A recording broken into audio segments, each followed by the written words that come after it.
Bayangkara FC makin terancam turun kasta dan Dendi Sulistiawan menolak menyerah. Bayangkara FC kembali meraih hasil buruk. The Guardian kalah 2-3 saat menjamu Dewa United di Stadion PT IKA Jakarta dalam laga lanjutan BRI Liga 1 2023-2024 Sabtu 17 Maret 2024 malam waktu Indonesia Barat. Dewa United bahkan mampu unggul 3-0 pada babak pertama laga itu. Ricky Kambuaya, Alec Martin, dan OJ Porter yang mencetak gol untuk tim asuhan Jan Olderi Kering. Bayangkara FC membalas 2 gol pada babak kedua berkat upaya Junior Brandao dan Raja Nainggolan. Namun, hal itu tak cukup untuk menyelamatkan BFC dari kekalahan. Striker Bayangkara FC Dendi Sulistiawan kecewa dengan kekalahan itu, apalagi BRI Liga 1 2023-2024 hanya menyisakan 5 pertandingan ex-pemain Persela Lamongan itu, menegaskan akan terus berjuang. Dendi berjuang untuk membawa Bayangkara FC terus meraih kemenangan di 5 laga tersisa BRI Liga 1 2023-2024. Ngebut kalahkan Indonesia, Vietnam berangkat H-2 pertandingan dan latihan sehari 2 kali. Timnas Vietnam menunjukkan keseriusan menatap pertandingan melawan Timnas Indonesia. Mereka tidak main-main dalam mempersiapkan diri melakoni 2 pertandingan beruntun melawan tim yang sama. 2 tim ASEAN tersebut akan berjumpa dalam lanjutan grup F babak kedua kualifikasi Piala Dunia 2026. Di laga pertama, Timnas Indonesia akan bertindak sebagai tuan rumah dulu di Stadion Utama Gelora Bung Karno, Jakarta, Kamis 21 Maret 2024. Mereka ingin memenangkan 2 pertandingan itu. Caranya adalah dengan melakukan latihan sehari 2 kali selama 5 hari sebelum akhirnya bertolak ke Indonesia. Mereka baru akan berangkat pada Selasa 19 Maret 2024. 12 pertandingan tak menang, pelatih beberkan kondisi ruang ganti Rans Nusantara. Caretaker pelatih Rans Nusantara Francis Wawengkang membeberkan kondisi ruang ganti timnya setelah gagal menang dalam 12 pertandingan terakhir di BRI Liga 1 2023-2024. Menurutnya, suasana dan situasi di ruang ganti masih terkontrol, meski setelah pertandingan memang ada sedikit ketidakpercayaan atau kekecewaan pada pemain dan coach. Rans Nusantara FC selalu berpikir untuk mempersiapkan pertandingan selanjutnya, karena sudah biarlah menjadi evaluasi untuk meningkatkan tim bagaimana upaya bisa meraih hasil yang lebih baik untuk pertandingan selanjutnya. Rans Nusantara saat ini masih tertahan di peringkat 13 klasemen sementara dengan 33 poin. The Black Tech Bonik mencatat 8 kemenangan, 9 imbang, dan 11 kekalahan.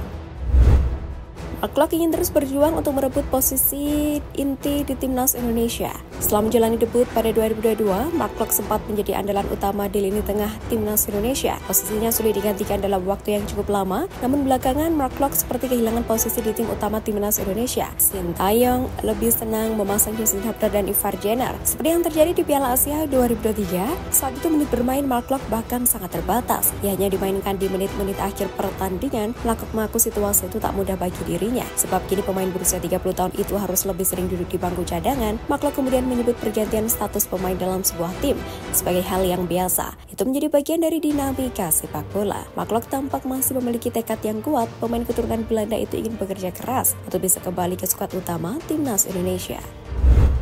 Muhammad Riyandi siap menyerap ilmu dari Martin Paes di Timnas Indonesia. Timnas Indonesia akan mendapatkan tambahan beberapa pemain naturalisasi dalam waktu dekat. Satu di antaranya adalah kiper keturunan Belanda Martin Paes. Kehadiran Martin Paes diharapkan mampu meningkatkan kualitas pertahanan Timnas Indonesia, sebab Paes adalah kiper muda syarat pengalaman dan dinilai memiliki kualitas yang bagus. Salah satu kiper di skuad terkini Timnas Indonesia, Muhammad Riyandi, antusias menanti kehadiran Martin Paes. Kiper DC United itu dinilai bisa memberikan ilmu yang menarik kepada Riyandi. Muhammad Riyandi pun mengaku sudah mengikuti kiprah Martin Paes. Kiper Persis Solo itu beberapa kali menyaksikan video permainan Paes. Dari rekaman video yang ia saksikan, Muhammad Riyandi berani memberikan penilaian untuk Martin Paes. Ex-kiper Barito Putra itu menilai Paes sebagai kiper yang berkualitas. Alasan Justin Hubner tolak main di klub Eropa dan pilih berkarir di Liga Jepang. Masyarakat Indonesia protes dan kecewa karena Justin Hubner hijrah ke klub J1 League Cerezo Osaka. Pasalnya mereka merasa pindah dari Liga Inggris ke Liga Jepang adalah sebuah penurunan karir. Seperti diketahui, pemain muda idola fans Timnas Indonesia Justin Hubner telah mengumumkan masa depan karirnya. Setelah hilang dari skuad Wolverhampton Wanderers U21, namanya sempat masuk ke skuad utama Wolves. Namun sempat menjadi teka-teki, semua itu terjawab dengan pengumuman dari klub Liga Jepang Cerezo Osaka. Mereka mengabarkan Justin Hubner direkrut untuk membantu mengarungi musim. Alasan terbesar Hubner tentu saja menit bermain yang lebih menjanjikan jika ia bermain di Liga Jepang. Dengan mendapat menit bermain yang cukup dan membuktikan kualitasnya, hal itu dianggapnya justru akan menjadi batu lonjakan karirnya di masa depan. JITSIS tiba di tanah air siap tempur di laga Timnas versus Vietnam. Pemain naturalisasi Timnas Indonesia JITSIS diam-diam sudah pulang ke tanah air. Kepulangannya disambut baik oleh para pecinta sepak bola tanah air yang mengharapkan pemain Venesia tersebut bisa tampil total lagi di Timnas Indonesia versus Vietnam. Jai tampaknya ingin melakoni laga debutnya bersama Timnas Indonesia dengan maksimal. Tak heran ia pun hadir tepat waktu di Indonesia untuk menjalani pemusatan latihan yang rencananya baru digelar pada hari ini, Senin 18 Maret 2024. Pemain yang membela klub kasta kedua Liga Italia itu masuk ke dalam 28 pemain yang dipanggil Sintayong untuk menjalani TC jelang melawan Vietnam di laga lanjutan grup F kualifikasi Piala Dunia 2026 zona Asia. Laga tersebut berpotensi menjadi aksi debut Jai menggunakan seragam Timnas Indonesia.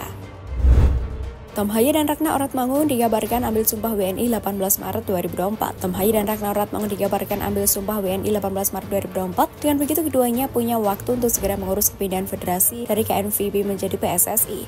Proses naturalisasi Tom Haye dan Ratna Oratmangun masih terhambat lantaran berkas permohonan naturalisasi baru ditandatangani Ketua DPR Puan Maharani pada 12 Maret 2024. Dengan begitu mereka belum dapat mengambil sumpah WNI. Padahal nama Tom dan Ratna masuk dalam daftar 28 pemain yang dipanggil Sintayong untuk laga kualifikasi Piala Dunia 2026 melawan Timnas Vietnam. Akan tetapi kabar baik berembus, Tom dan Ragnar disebut akan mengambil sumpah WNI pada 18 Maret 2024. Itu artinya masih ada cukup waktu untuk mengurus surat perpindahan federasi yang diperkirakan butuh 1 pekan.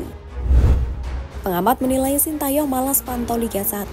Pengamat sepak bola Tommy Welly mengungkapkan pelatih Timnas Indonesia Sintayong seperti malas memantau pemain saat Liga 1 berjalan. Menurut Bung Toel, sapaan akrabnya, Sintayong seperti merasa sudah memanfaatkan dukungan penuh dari PSSI yang menyiapkan pemain menaturalisasi atau diaspora sesuai permintaan pelatih asal Korea itu. Bung Toel bahkan menyebut pelatih asal Korea Selatan itu jemawa, apalagi sang pemain sempat mengkritik Liga 1 dan meminta kompetisi sepak bola Indonesia itu diperbaiki, tapi jarang memantau pertandingannya secara langsung. Satu yang menjadi sorotan Tommy Welly adalah keputusan Sintayong yang memilih kembali ke negara asalnya untuk berlibur ketika Liga 1 kembali bergulir pada awal Februari 2024. Gilbert Agius kecewa berat setelah PSIS kalah dari Persis di BRI Liga 1. Pelatih PSIS Semarang Gilbert Agius tak kuasa menutupi kekecewaannya setelah tumbang dari Persis Solo dalam laga bertajuk Derby Jawa Tengah pada pekan ke-29 BRI Liga 1 2023-2024. Dalam duel yang berlangsung di Stadion Bataan, Balikpapan Minggu 17 Maret 2024 malam itu, PSIS Semarang harus mengakui keunggulan Persis Solo setelah digepuk 2 gol tanpa balas lewat gol Mo Swasidipe pada menit ke-5 dan 22. Bagi Gilbert Agius, kekalahan ini memang terasa menyakitkan, sekaligus mengecewakan bagi skuad Mahesa Jenar, sebab berhasil negatif ini diraih ketika berjumpa rivalnya dalam laga derby yang penuh gengsi dan pertaruhan harga diri. Pelatih berusia 50 tahun itu siap mengemban tanggung jawab atas hasil yang dialami PSIS Semarang ini. Namun dia ingin anak asuhnya bisa segera bangkit, sebab masih ada banyak tantangan yang tersaji di depan mata untuk kembali di peringkat 4 besar.